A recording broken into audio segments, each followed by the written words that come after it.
Olá!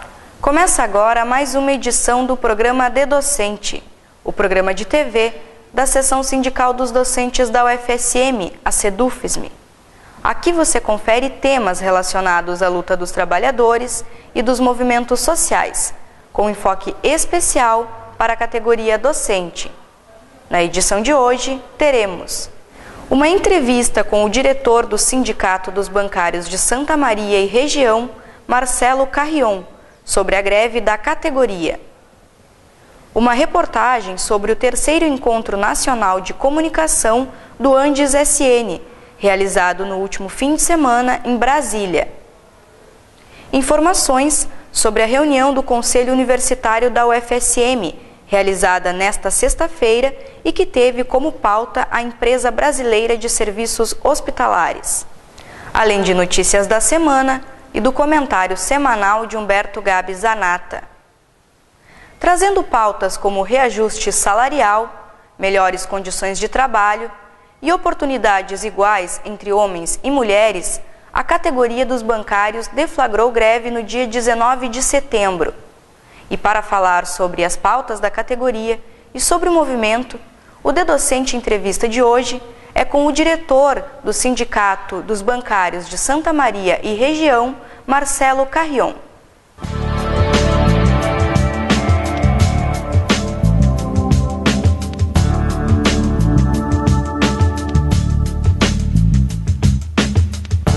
Nessa quinta-feira, dia 10, data na qual foi gravada essa entrevista, a greve dos bancários aqui em Santa Maria completava aproximadamente 3 semanas. De lá para cá, o número de agências paralisadas aumentou e a Federação Nacional dos Bancos, a FENABAN, viu suas propostas e contrapropostas serem recusadas pela categoria.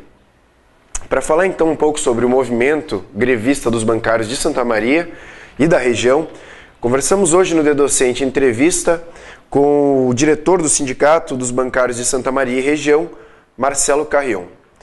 Marcelo, primeiramente, obrigado por falar conosco. E eu queria começar perguntando como estão os números da greve aqui em Santa Maria na região. E já falando sobre os números, qual era a expectativa de vocês antes do início da greve e qual é a avaliação que se faz até o momento? Rafael, aqui em Santa Maria, como em todo o Brasil, na verdade, o movimento continua em ascensão. A gente já partiu desde o primeiro dia, estava com um movimento bastante forte. Aqui em Santa Maria região, notadamente com colegas do Banrisul e da Caixa Econômica Federal. E o Banco do Brasil também, mas de uma maneira um pouco, assim, no início um pouco mais fraca, e a gente vem crescendo dia a dia, todos os dias temos crescido nas adesões, principalmente no Banco do Brasil. E em todo o Brasil, todo o país tem sido assim. Na verdade, assim, a expectativa é que não precisaríamos de uma greve tão longa. A gente sabe que os bancos, o setor que mais lucra, mais cresce ainda no Brasil. Observe que os bancos crescem em torno de 20% a 22% ao ano, portanto, o capital se remunera a 20% a 22% ao ano. E o trabalho, os banqueiros querem remunerar, hoje com a proposta nova, a 8%. Então, na verdade, o formato dessa reivindicação, a gente já faz uma avaliação crítica a ele, pois a gente entende que com banqueiros, a gente não deve partir com essa lógica que infelizmente o Comando Nacional, Contraf e tal, vem focando de pedir para o banqueiro inflação mais um percentual. Não, em primeiro lugar, entendemos que o justo é partirmos de um patamar de 20% de remuneração do trabalho, já que é este trabalho que gera o lucro, que remunera o capital dos bancos em 20% ao ano. Então já temos problemas iniciais quanto à pauta de reivindicações, muito rebaixada.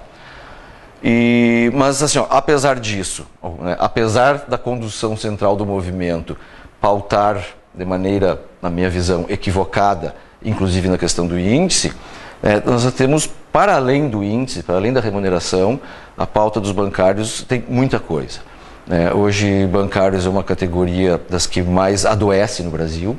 Há alguns anos já havia muita preocupação com doença física. A gente tem muito sofrimento por LER, lesão por esforços repetitivos. Mas esse último período a gente vem notando muito crescimento de doenças mentais. Não é à toa que bancários, existe uma pesquisa divulgada há cerca de 2 anos atrás, o pessoal do ONB, é uma categoria com um dos maiores índices de suicídio. A cada 24 dias no Brasil um bancário se suicida. Isso não é pouca coisa e não são suicidas que arrumaram emprego no banco. É um trabalho, um ritmo de trabalho, ritmo de assédio para o cumprimento de metas muito forte. Estou dizendo isso por quê? Porque, e não é só isso, também tem outras pautas importantes, né? Então a gente entende que não dá para focar a greve ou a saída da greve apenas e tão somente num número de reajuste salarial. Não é só pelo índice que estamos em greve. Sim. Bom, comento rapidamente agora sobre a questão das condições de trabalho, da saúde do trabalhador. Gostaria que tu falasse um pouquinho mais sobre quais poderíamos apontar como as pautas centrais do movimento. E já que tu falou um pouquinho sobre esse ambiente de trabalho, eu queria também que tu discorresse um pouco mais sobre como é o trabalho hoje nas agências, o que está caracterizando esse ambiente de trabalho. Porque assim, às vezes é passada a ideia de que bancário tem jornada de 6 horas, trabalha desde que o banco abre até o banco fechar e acabou. Isso não é verdade. Infelizmente, embora a jornada legal seja mesmo de 6 horas, a grande maioria dos bancários hoje, por artimanhas na estrutura da empresa, né? Cria-se bancos públicos, por exemplo, cria-se muitas funções de confiança que na verdade são, vamos dizer assim, funções de pouca relevância, mas os bancos usam dessas funções para criar jornada de 8 horas. Então, o ritmo de trabalho vem sendo cada vez mais enlouquecedor, digamos assim, e é isso mesmo, porque gera muito adoecimento mental. A estruturação das metas dos bancos, né? É um absurdo a maneira como são tratadas as metas, que são impostas, porque meta em si poderia ser uma boa discussão. Por exemplo, bancos públicos. Eu sou empregado da Caixa, temos colegas Banrisul. Vamos discutir metas sociais? Beleza, somos parceiros para discutir quanto a Caixa tem que crescer no Brasil nas obras de infraestrutura, em habitação, no financiamento do próprio PAC, programas de governo que são importantes, que passam, no caso, pela Caixa. Podemos discutir metas com o Banco do Brasil para a área rural, financiamento rural, agrícola, beleza. Mas não é disso que eu estou falando, não são dessas metas sociais. Nos bancos, inclusive nos públicos, são impostas metas comerciais.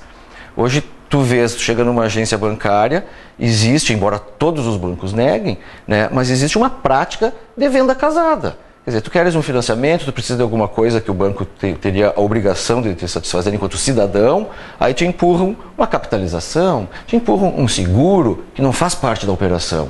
Então, e esse ritmo, essa cobrança pelas metas, não pensa que é da vontade do bancário fazer isso. Ele está num ritmo imposto pela estrutura de gestão que lhe leva a ter essa prática.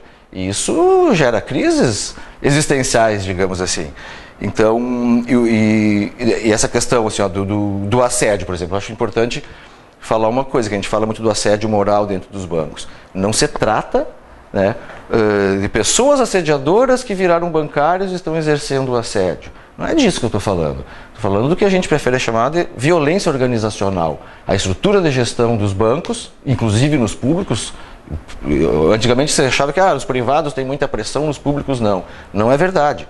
Dentro dos bancos públicos existe vem em cadeia essa prática. Ou seja, não são pessoas assediadoras, é uma estrutura de gestão que gera, né, porque as pessoas deem sua vida para conseguir uma função gratificada, já que o salário base está muito baixo.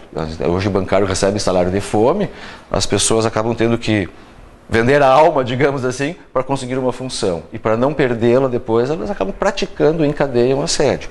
Então, não, como eu disse no início, não tem essa, o bancário só trabalha ali, no caso nós, que das 11 às 4, que é o período que funciona a agência. Não, o ritmo começa bem antes e não termina. Você vai para casa cheio de tarefas e preocupações, com problemas para resolver no dia seguinte. Então, esse é um assunto bem presente, bem forte. Importante assim, né, nossas reivindicações, que sejam solucionadas e criadas boas condições de trabalho e de saúde dos trabalhadores. Bom, e também tem a questão do reajuste, né? Eu queria que tu falasse um pouco sobre uma dessas pautas, que é a questão do reajuste. Na questão do reajuste, né, a campanha nacional tem um índice de reivindicação de 11,93. Na primeira proposta que a FENABAN apresentou no dia 5, a primeira proposta foi de 6,1, rejeitada em todas as assembleias, e hoje está acontecendo ainda nesse momento a negociação com a FENABAN. e ainda hoje deve ocorrer com bancos públicos, no caso federais, Caixa e Banco do Brasil, e amanhã, sexta-feira, Banrisul. Hoje a FENABAN apresentou a proposta do índice de reajuste de 8%. Tá? Ainda a gente não tem um fecho dessa reunião, porque tem nessa reunião, além do índice, tem a questão dos dias parados, como é que fica. Então, que a gente sabe que nesse momento tem um impasse na mesa em relação a isso. Mas por enquanto o que temos é isso, a proposta de 8%, que a gente entende que é muito aquém da necessidade. Né? Como eu falava lá no início, a questão da remuneração do capital a 20% e do trabalho que gera este lucro a 8% está muito aquém das nossas expectativas. A gente acredita e espera que o Comando Nacional, ao tirar a orientação, oriente pela rejeição. E na verdade, até só complementando um pouco essa questão da orientação, a gente entende também que o Comando Nacional deve seguir as orientações das assembleias e não essa lógica que vem sendo vista nos últimos anos aí, que é a inversa. Né? O Comando Nacional fecha às pressas uma negociação e tem acontecido muitos anos, e a gente vem lutando para que esse ano não se repita, de acabar a greve apenas pelo índice. Porque não é só pelo índice de reajuste que a gente está na luta, a gente está na luta por reivindicações não só nossas, a gente entende que os bancos têm que cumprir um papel social e é a sociedade que paga essa conta. Veja que, por exemplo, a folha de pagamento dos bancos hoje, ela é paga com a arrecadação de tarifas. O que os bancos arrecadam em tarifas, que são os clientes que pagam, né? Quando tu vai lá pegar teu talãozinho de cheque, quando tu vai fazer alguma operação no banco, tu que está pagando essas tarifas. E, em níveis gerais, assim, sem arriscar precisão, os bancos arrecadam 130% da folha de pagamento em tarifas, ou seja, a arrecadação de tarifas paga todos os funcionários e ainda sobra dinheiro só das tarifas. Então, a gente tem certeza que os bancos têm condição de levantar e muito essa proposta. 8% não é pelo que lutamos. Bom, Marcelo, e assim, a cada movimento grevista ocorreu com a categoria a qual a SEDUFES representa, os docentes da universidade, ocorreu na greve de 2012, também tem a greve dos Correios. A cada movimento grevista surge o argumento recorrente de que a greve seria talvez um método de luta ultrapassado. Como vocês veem, vocês, uma categoria que nesse momento está em greve, como vocês veem esse argumento? Pois é, Rafael, isso assim, há muitos anos a gente ouve e às vezes fala também essa questão, pô, né, assim, a greve é um instrumento ultrapassado. Gente, beleza, assim, a gente até compreende que tem um certo desgaste nesse modelo, mas qual é o novo modelo? Ninguém apresentou essa resposta e eu não tenho essa resposta. Então, assim, ó, embora a gente veja alguns limites, pega no setor bancário, por exemplo, né? Falasse assim, na categoria que a SEDUFES me representa, professores. Num país onde a educação não é levada a sério pelo governo, uma greve de professores da universidade a gente vê que dura muito tempo e o governo não se mexe para resolver. Não há um interesse real em resolver problemas de educação, que é uma coisa central. Em bancos, já é um pouco mais rápida o período para resolver, porque toca no dinheiro. Mas mesmo assim, mesmo tocando na questão do sistema financeiro, os donos do país aí, hoje a gente vê que, diferente de antigamente, o fechamento de agências parava o sistema financeiro.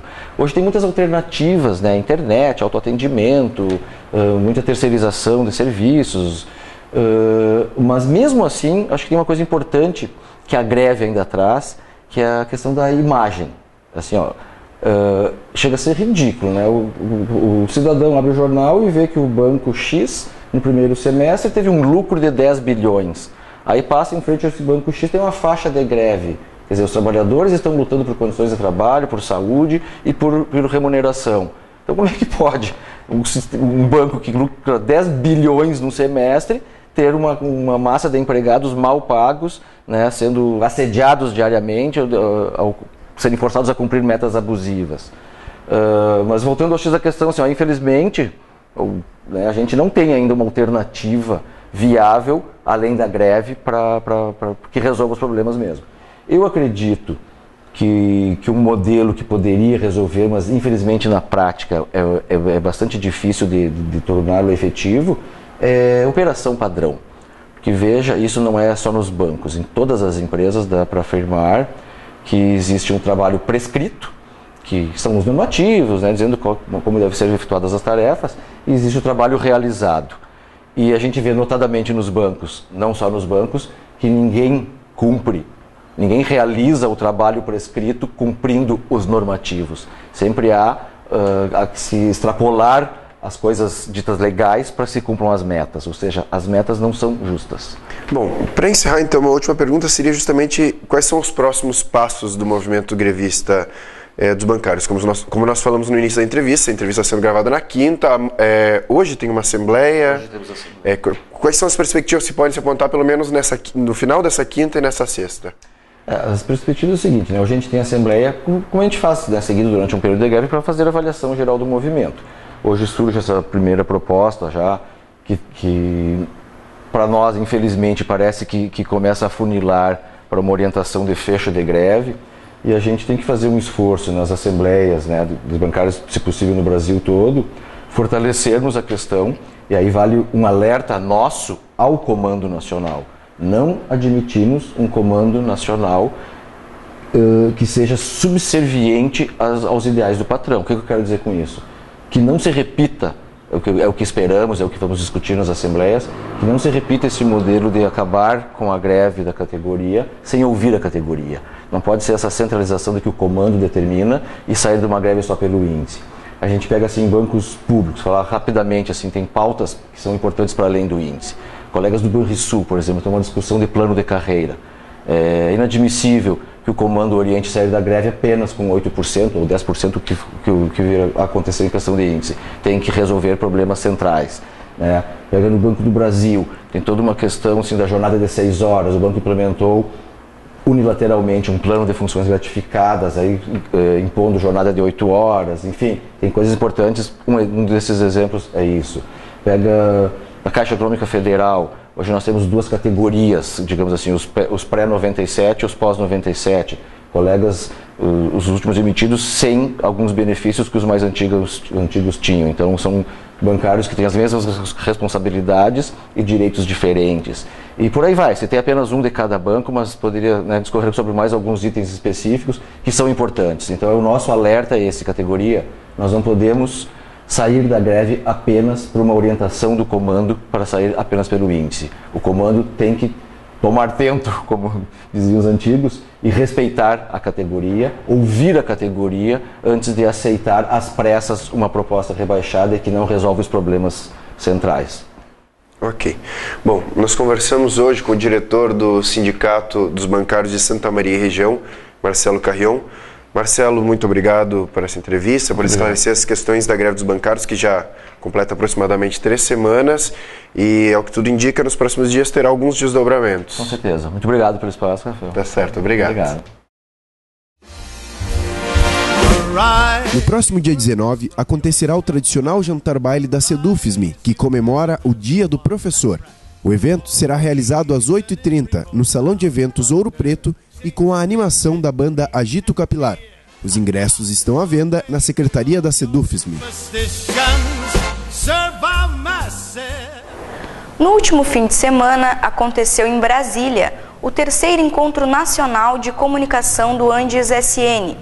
Durante o encontro, além da imprensa sindical, foram debatidos temas como o projeto de lei da mídia democrática e o papel da mídia nos protestos de junho e julho desse ano. A equipe do The Docente esteve presente e preparou uma reportagem que você confere agora. Entre os últimos dias 4 e 6 de outubro, ocorreu em Brasília o 3º Encontro de Comunicação do Andes Sindicato Nacional.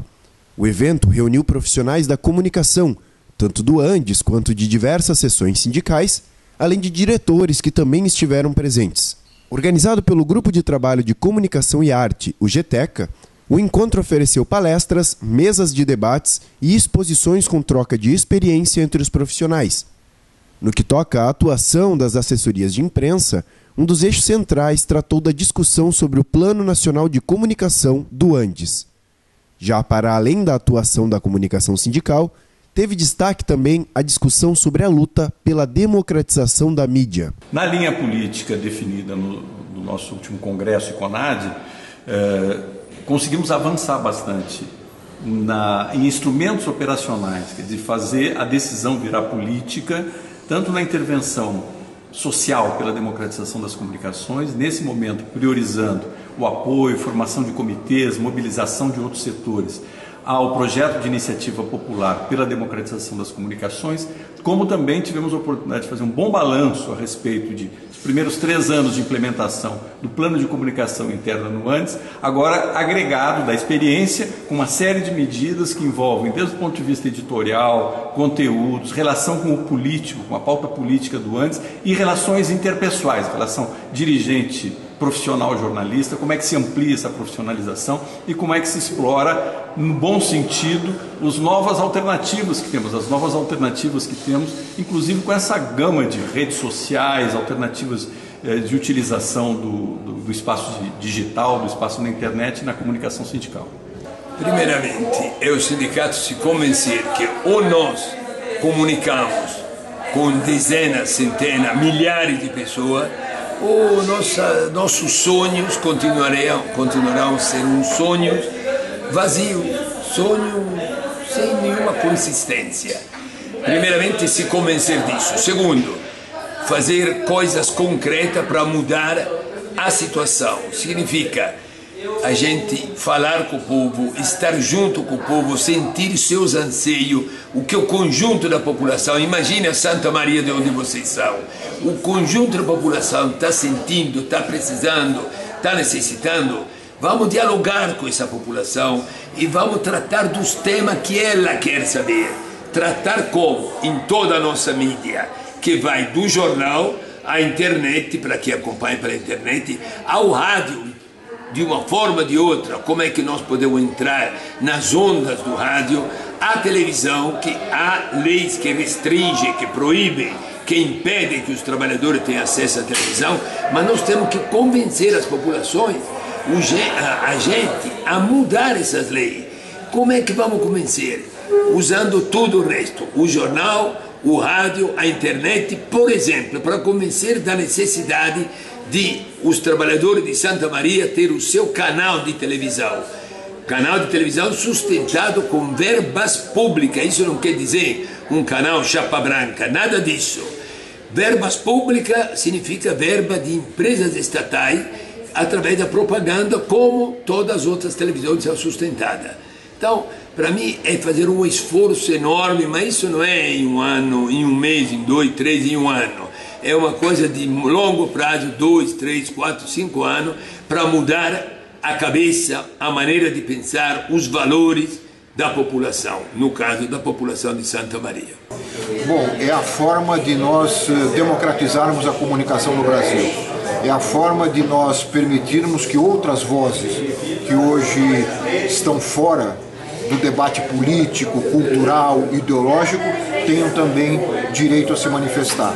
Um dos pontos centrais de uma lei que se pretende democratizante dos meios de comunicação é fazer com que o espectro eletromagnético, por onde circulam as ondas de rádio e TV, seja democratizado. Hoje ele é ocupado praticamente só por emissoras comerciais, que têm uma visão de mundo homogênea. Quer dizer, você não tem o contraditório, você não tem o diferente. Então, tendo como exemplo a Lei de Meios Argentina, que é uma boa referência, lá a lei determina agora que esse espectro seja dividido em 1/3 para as emissoras públicas, 1/3 para as emissoras comerciais, 1/3 para as emissoras privadas. É uma forma de ampliar a liberdade de expressão. Uma lei de meios, ela, ao contrário do que dizem os proprietários dos meios, ela não é censura, ela é exatamente o contrário. Ela é uma forma de ampliar a liberdade de expressão e romper com a censura que é imposta a muitos assuntos pelos donos dos meios de comunicação atuais. Bom, os desafios são muitos. Nós temos enfrentar a comunicação sindical na situação de hoje, é enfrentar também essas novas formas de fazer comunicação. O que para nós é um novo universo, é ter que lidar com a internet, com todas as suas possibilidades, redes sociais de interação, enfim, são muitas questões E nós temos uma comunicação ainda também frágil, né? Nós, como você falou, nós somos uma central nova, ainda há muitas debilidades, mas eu estou cada vez mais convencida de que nós temos essa comunicação. Nós temos jornalistas em diversas entidades, em diversos sindicatos, e o mais importante para nós, eu acho que é fazer uma integração desses trabalhos para que a gente possa ter um corpo maior como um todo da nossa comunicação, porque aí ela vai ficar muito mais potencializada, né? Nós temos diversas entidades que têm departamentos de comunicação e muitas vezes nós não nos integramos. Eu estou convencida de que isso para nós é fundamental. A Empresa Brasileira de Serviços Hospitalares, a EBSER, foi pauta da reunião extraordinária do Conselho Universitário da UFSM, desta sexta-feira, dia 11. Na ocasião, mais uma vez, representantes dos docentes e dos técnico-administrativos em educação estiveram presentes para manifestar a contrariedade à instalação da EBSER em Santa Maria.